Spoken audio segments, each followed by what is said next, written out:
Israel का युद्ध लगातार अब सामने आ रहा है और इससे जुड़ी इस वक्त की सबसे बड़ी खबर आप तक पहुंचा दे। गाजा के बड़े नेता रूही मुश्ताहा को इजराइल ने ढेर कर दिया है। तो इजराइल में ढेर कर दिया गया है। गाजा में प्रधानमंत्री की तरह यह रहता था रूही मुश्ताहा, और रूही मुश्ताहा के साथ ही दो और बड़े नेता की मौत। इजराइल की वायुसेना ने तीनों को आखिरकार मार गिराया। ये इस वक्त की सबसे बड़ी खबर कही जा सकती है, क्योंकि ईरान ने तो एक के बाद एक हमला किया, लेकिन अब बारी कही जा रही है इजराइल की है। और इजराइल ने जवाब देना कुछ इस तरह से शुरू कर दिया है कि खात्मे की एक बार फिर से ये फहरिस्त सामने आ रही है। गाजा का बड़ा नेता रूही मुश्ताहा आखिरकार ढेर कर दिया गया।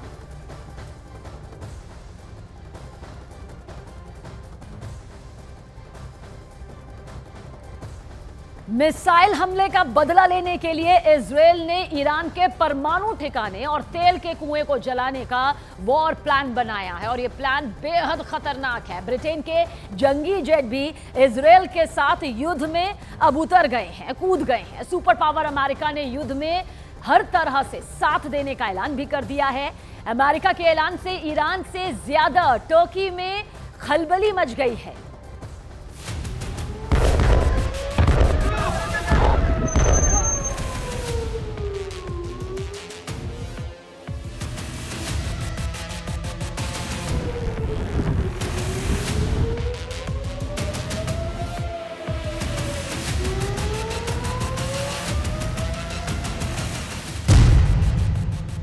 इजराइल ने नसरल्ला को मारा तो युद्ध में ईरान आया। ईरान ने इजराइल को दहलाया तो वॉर जोन में अमेरिका आया।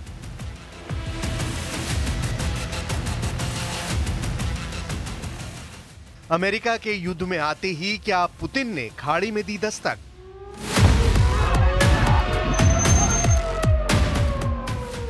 आर पार का युद्ध है ये, अब किसी के रोके ना रुकेगा। हर खेमे में ऐलान हो चुका है, इजराइल और इस्लामिक फाइटर की लड़ाई महायुद्ध में बदल गई है।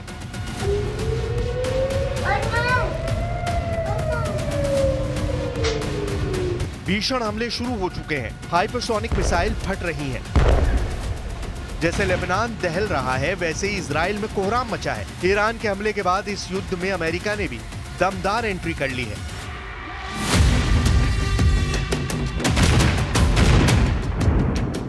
तुर्की भी इजराइल के खिलाफ मोर्चा खोल चुका है। मतलब ये कि महायुद्ध में अब महाशक्तियों के हथियारों की टक्कर शुरू होगी।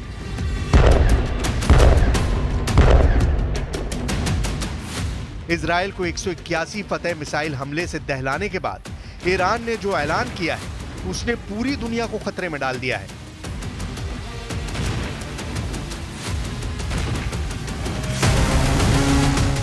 ईरान के सुप्रीम लीडर अली खामनेई ने अमेरिका को सीधी चुनौती देते हुए खाड़ी मुल्कों से फौरन रफा दफा होने का फरमान सुनाया है।